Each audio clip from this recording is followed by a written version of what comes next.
खोज खबर में आपका स्वागत है।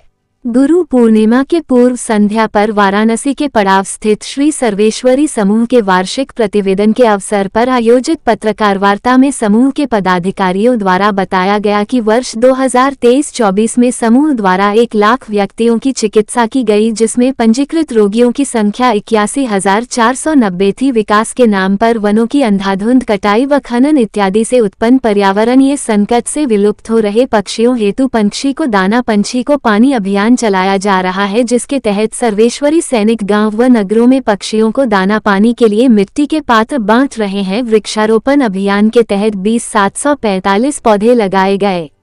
गुरु पूर्णिमा पर्व पर प्रकाश डालते हुए औघड़पद बाबा संभव राम ने कहा कि लोगों के जीवन से अज्ञान के अंधकार को हटाकर ज्ञान का प्रकाश लाना ही गुरु पूर्णिमा पर्व की सार्थकता है। एक सवाल के जवाब में उन्होंने कहा कि जनमानस के व्यवहार से प्रकृति भी कुपित होती है।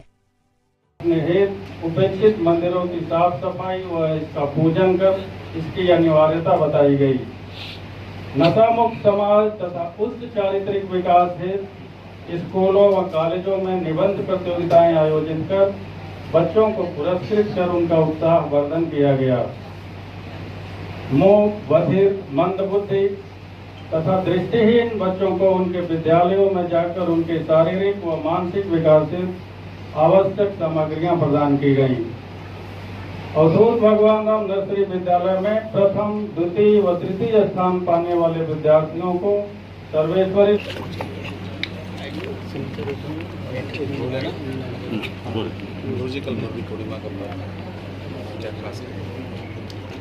पूर्णिमा का पर्व होता है कि जो अंधकार में है उसको प्रकाश की ओर ले जाना। इसका तात्पर्य है जो अज्ञानता है उसको मिटा के ज्ञान के पथ पे अग्रसर करना।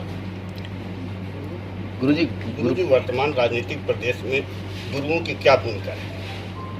अब जो बात मानते हैं अच्छी बातें हैं तो ठीक है, कोई नहीं मानते हैं तो क्या कर सकते हैं। हम लोग तो नहीं कर सकते। हम लोग तो प्रार्थना कर सकते हैं इस ईश्वर से अपने देश राष्ट्र के लिए, जिनके सद्बुद्धि आए लोगों में उसके लिए।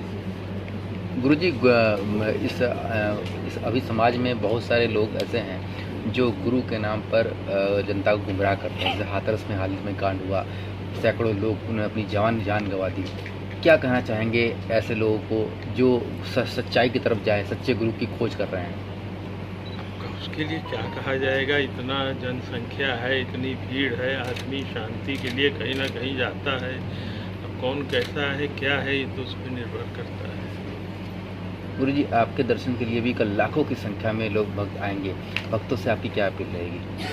बताए तो उनको एक अच्छा जीवन के लिए प्रेरित करना, वास्तविकता के सामने रखना उनके क्या है इस जीवन में जीने का, और इसके बाद का तो फिर अपने अपने पर निर्भर करता है। गुरुदेव, एक प्रश्न है कि प्रकृति से लेकर मनुष्य तक हर स्तर पर स्थितियां जो है वो बिल्कुल प्रतिकूल होते जा रही हैं। चाहे वो ग्लोबल वार्मिंग का विषय हो, गर्मी इतनी ज़्यादा इस बार पड़ी कि रिकॉर्ड ही टूट गया 48-50 साल का। छोटे छोटे बच्चे प्रेशर नहीं झेल पा रहे हैं, आत्महत्या की प्रवृत्ति बढ़ी है। तो इन सारी समस्याओं के मूल में, जड़ में आप क्या पाते हैं? ऐसा क्यों हो रहा है? प्रकृति से लेकर मनुष्य सब मूल में राजनीति है। मुख्यतः कहा जाए पेड़ों की कटाई है, उसको रोक नहीं सकते, रोकेंगे तो वोट कट सकते हैं। और जो गर्मी बढ़ी है वो तो कहा ही गया, जो पिंडे सो ब्रह्मांडे। तो हमारा जैसा आचरण व्यवहार रहेगा उसी तरह से प्रकृति भी बिगड़ती है, कुपित होती है। जब वो कुपित होगी तो देखिए रहे क्या क्या हो सकता है। ठीक है।